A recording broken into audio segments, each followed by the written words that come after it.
ராவணர் நல்லவரா கெட்டவரா? என்னை பொறுத்தவரை ராவணர் நல்லவர். என்னன்னு காரணம், இப்போ சொல்லுங்களேன், ராவணன் கெட்டவர்னா தேவாரம் பாடிய குறவர்கள், சமய குறவர்கள் மந்திரமாவது நீரு வானவர் மேலது நீர்னு பாடி வந்து ராவணன் மேலது நீர்னு பாடியிருக்க மாட்டாங்க. அது ஒன்று. ரெண்டாவது, உலகத்தில் ராவணன் சரியில்லைன்னு சொன்னது நாங்கள்ண்டா தமிழர்கள். அப்போ இப்போ அந்த காலத்தில் பார்த்திங்கன்னா 7000 மொழிகள் வழக்கில் இருந்தது. இன்றைக்கு 700 மொழிகள் இருக்குது. இந்த 700 மொழிகளில் சீனம், பாரசீகம், அரபு இதுகளுக்குள்ளையெல்லாம் பார்த்திங்கன்னா தமிழ் தான் ஆதிமொழி.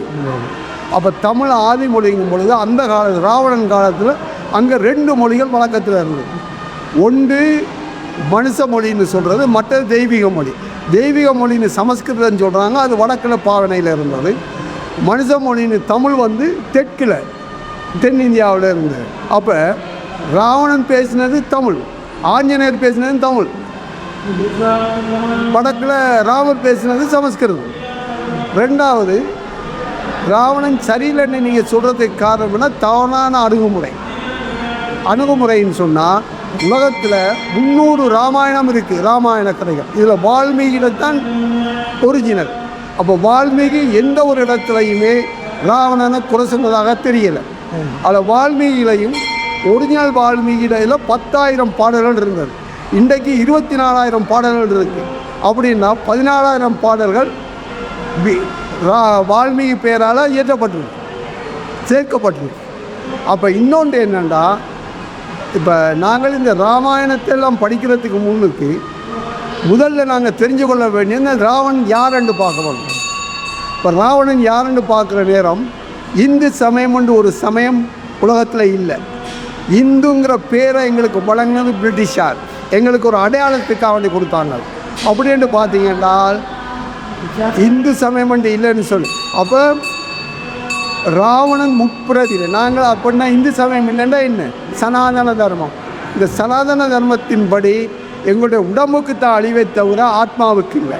அப்படின்னு சொன்னால் ராவணன் முற்பிரதியில் நாராயணனுடைய பொடிகாட் மாதிரி வாய் காப்போர். அப்போ ஒரு நாள் அவர் என்ன செய்கிறாரு, சனாதன முனியை உருவத்தால் வச்சு மதித்து உள்ளுக்கு விடலை. அதால் சனாதன முனியை அவரை சபிச்சிடுறாரு. சபித்த உடனே இவர் போய் நாராயண சொல்கிறார், நாராயணா இப்படி ஒரு நிகழ்ச்சி நடந்தபோது என்ன செய்கிறாரு. அப்போ அவர் உனக்கு சொல்கிறார், சாவு விதமாக 2 சந்தர்ப்பத்தை வழங்குறார். ஒன்று, நீ என்னுடைய பக்தனாக இருக்க விரும்பினால் 7 பிறவி எடுக்க வேணும், நீ என்னுடைய எதிரியாக இருக்க விரும்பினா 3 பிறவி. அப்போ ராவணன் அவர்கிட்ட சொல்கிறாரு, ஐயோ அப்பா, அவ்வளோ காலம் என்னால் இருக்க இயலாது, நான் உன்னுடைய விரோதியாகவே இருந்துட்டு போகிறேன். அதுதான் அவர் ராவணன் கும்பகர்ணனாக பிறந்தது. ராமரால் கொல்லப்படும் பொழுது ராமரை கடவுளாக ஏற்றி கொள்ளலை. அப்போ அந்த பிறப்பு முற்று பெறலை, அது தொடருது.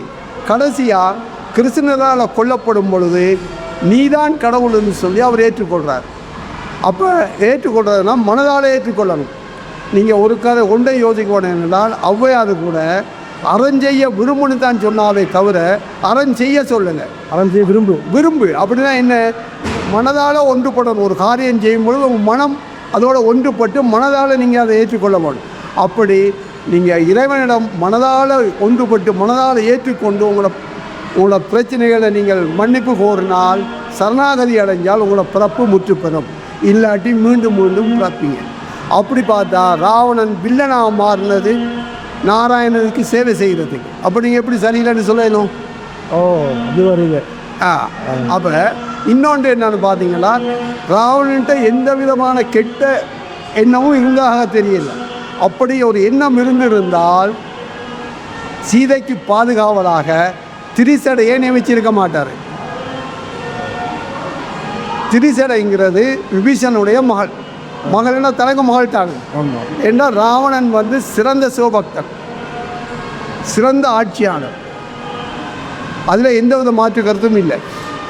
அடுத்து அதனால் ராவணன் காலத்தில் இலங்கையில் 5 ஈஸ்வரங்கள் இருந்தது. அதில் ஒரு ஈஸ்வரன் தெண்டீஸ்வரம்னு தெற்கில், அது போர்த்துகீசரால் அழிக்கப்பட்டுட்டு மற்ற ஈஸ்வரங்கள் இலங்கையில் இருக்குது இன்னைக்கு. இது ஒரு சிவபூமி.